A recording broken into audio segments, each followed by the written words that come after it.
Hey guys, here's a quick look at this Condor Woodlaw knife blank.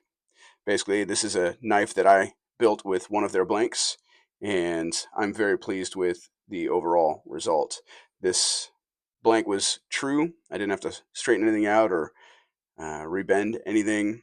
It was hardened. It's 1075 steel, so it's a nice, decent steel to get started with.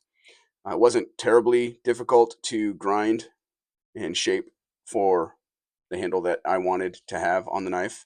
You don't even have to do that though. You could just have kind of the straight broom handle style that the regular Woodlaw has. The grind was good. I didn't have to do much here. I just kind of took it up through the grits on a whetstone, waterstone, I should say, to get it more mirror finished.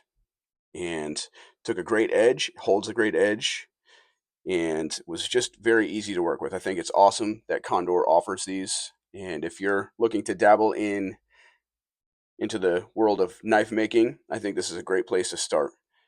It's super easy to jump in and start working on handles and attaching handles using epoxy and whatnot and pins and getting yourself started. So props to Condor for doing this, and I look forward to doing this more.